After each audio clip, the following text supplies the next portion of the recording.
So for my project, I used the business dynamics dataset.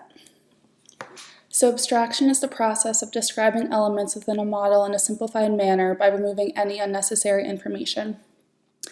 The business dynamics dataset includes information that measures things such as the overall growth and destruction of firms and jobs dating back to the year 1976.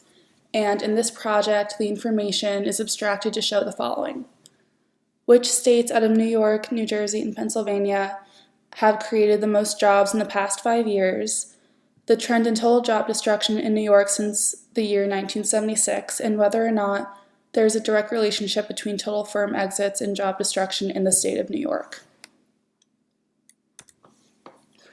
So this diagram shows the structure of the information abstracted for my project, and since I'm only looking at things such as job destruction, creation, and firm exits, I didn't include some of the other forms of data that are included in this data set, such as the DHS denominator.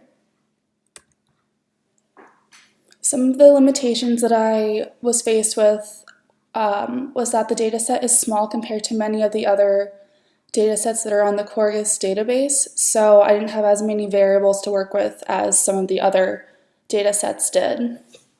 Additionally, the dataset does not have specific things such as cities, types of firms, like their industries or their size, etc. So it's hard to figure out things like what areas of each state were either creating or losing jobs, what types of firms were entering and leaving the states, etc.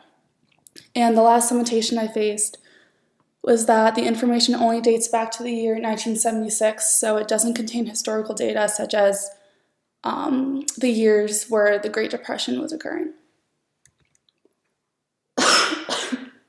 My first question was, over the past 5 years, which state has created the most jobs out of New York, New Jersey, and Pennsylvania?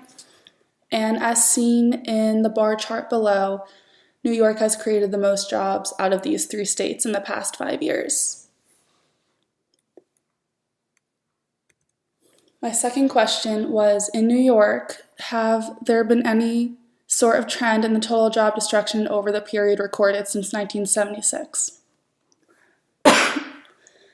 My answer, as seen demonstrated in the line plot below, is that there were 2 jumps in the total job destruction in New York. The first one, seen around year 15 in the line plot, was during the stock market crisis of 1987.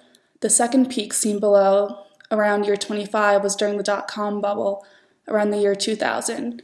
And so aside from those 2 jumps, the job destruction was relatively at the same level for the other years. My last question was, in New York, is there a direct relationship between the amount of firm exits and job destruction? As seen in the scatter plot below, there is a slight correlation between the amount of firm exits and total job destruction. However, there are outliers as seen in the plot, so there isn't that much of a direct correlation, but there's some sort of a trend upwards. For my social impact, so the stakeholders are New York, New Jersey, and Pennsylvania government officials and economists, individuals currently in the workforce or looking to enter it, and lastly, firms and companies currently existing in these states or looking to relocate to these states. The impacts I found were that this information is important for government officials and economists because it is important to keep track of each state's job market.